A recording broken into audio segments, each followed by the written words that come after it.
बोलो आशापुरा मात की जय।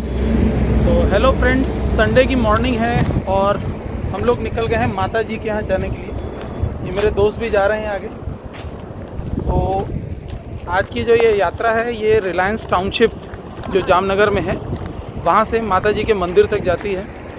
ऑलमोस्ट 3-3.5 किलोमीटर ही है।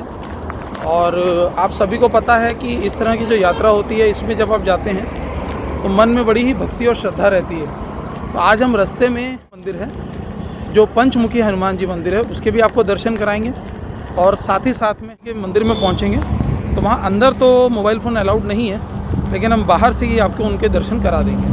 तो आप हमारे साथ बने रहिए। तो चलिए चलते हैं माता जी के मंदिर। तो दोस्तों, पंचमुखी हनुमान जी के मंदिर जाते समय हमको एक बहुत ही अनोखी कथा पता चली। एक ऐसी कथा जहां भक्ति ने हर दिशा से अंधकार को निगल लिया था।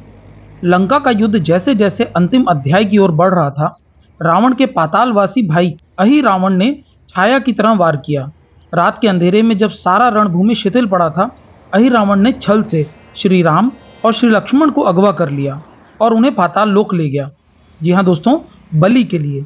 वहां की हवा अलग थी, घना अंधकार, अनगिनत माया जाल और चारों ओर मृत्यु का मौन। हनुमान जी जो सदा श्री राम की रक्षा में जागृत रहते हैं, जब यह समाचार उन तक पहुंचा, उनकी आंखों में अग्नि जल उठी।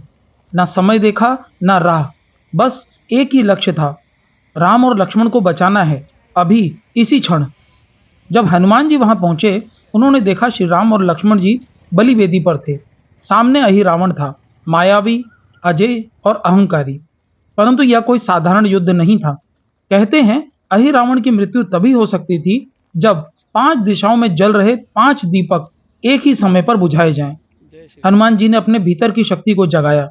उनका शरीर जलने लगा, जैसे भीतर ब्रह्मांड का प्रकाश धधक रहा हो। अगले ही पल उन्होंने लिया पंचमुखी रूप। 5 मुख, 5 दिशाएं, 5 स्वरूप, एक परम सत्य। पूर्व दिशा स्वयं हनुमान जी का मुख, भक्ति और बल का तेज। दक्षिण दिशा नरसिंह मुख, संहार और उग्रता की ज्वाला। उत्तर दिशा वराह मुख, पृथ्वी से अधर्म को उखाड़ फेंकने वाला।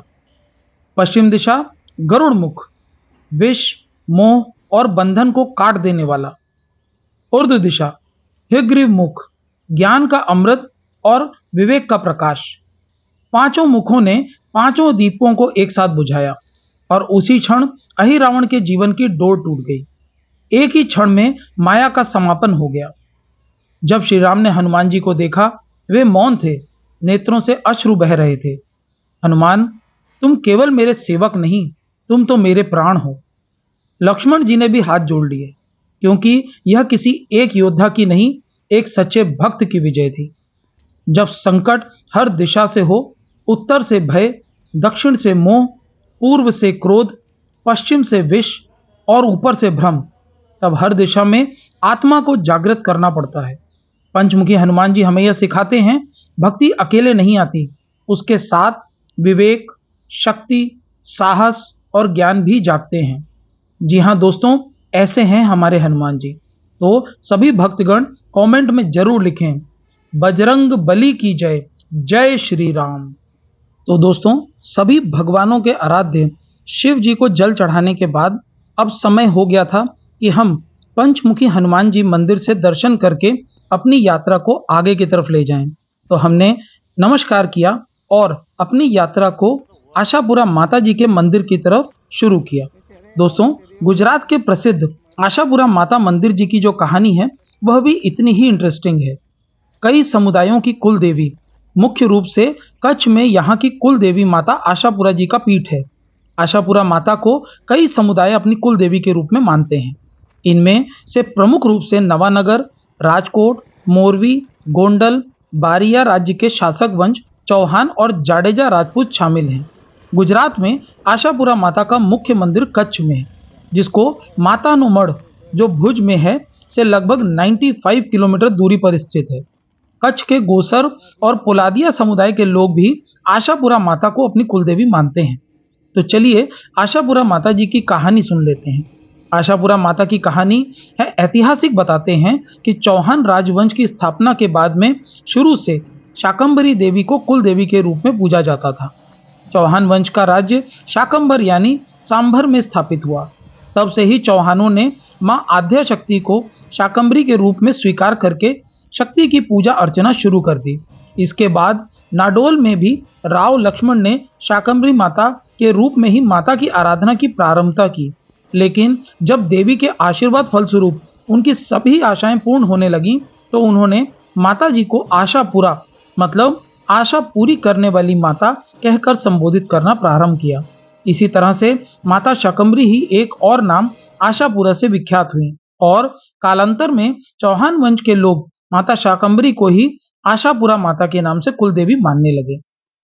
दोस्तों, आज हमने भी आरती का लाभ उठाया और मंदिर में आने के बाद यहाँ का जो अलौकिक वर्णन है वह बताए नहीं बताया जा सकता। आप जब मंदिर आते हैं तब आपको इस तरह से हर संडे को लंगर मिल ही जाता है। कभी कभी शनिवार को भी यहाँ पर लोग अपनी मन्नत पूरी होने के बाद लंगर लगाते हैं। दोस्तों, यहाँ का लंगर बहुत ही स्वादिष्ट था। हमने लंगर खाने के बाद अपनी प्लेट में एक कण भी न छोड़ने की कसम खाई थी और उसको पूरा भी किया। और हम यही चाहते हैं कि जो भी लोग मंदिर में आए वह इसी तरह से पूजा अर्चना करने के बाद खाद्य पदार्थों का इतना ही सम्मान करें। दोस्तों, हमारा दिन तो आशापुरा माता जी के मंदिर और पंचमुखी हनुमान जी के मंदिर से तो बन ही गया और अब हम चाहते हैं कि आप सभी लोग कमेंट में ये लिख करके बताएं कि आप इस मंदिर तक आए हैं या आप कब आने वाले हैं और वो सब वर्णन करें जो आप यहाँ पर आकर के महसूस करते हैं। जी हाँ दोस्तों, जैसे जैसे आप शेयर करते जाएंगे वैसे वैसे यह वीडियो उन लोगों तक जरूर पहुँचेगा जिनकी आस्था आशापुरा माता और पंचमुखी हनुमान जी में है। तो आप सभी लोगों का हमारे इस वीडियो के साथ जुड़ने के लिए बहुत बहुत धन्यवाद। आप सभी को माता जी का आशीर्वाद मिले और हनुमान जी की ताकत मिले। धन्यवाद। दोस्तों, अगर आपको वीडियो अच्छा लगा है तो प्लीज़ लाइक ज़रूर करिए और अगर चैनल पे नए हैं तो प्लीज़ सब्सक्राइब करना ना भूलें। धन्यवाद।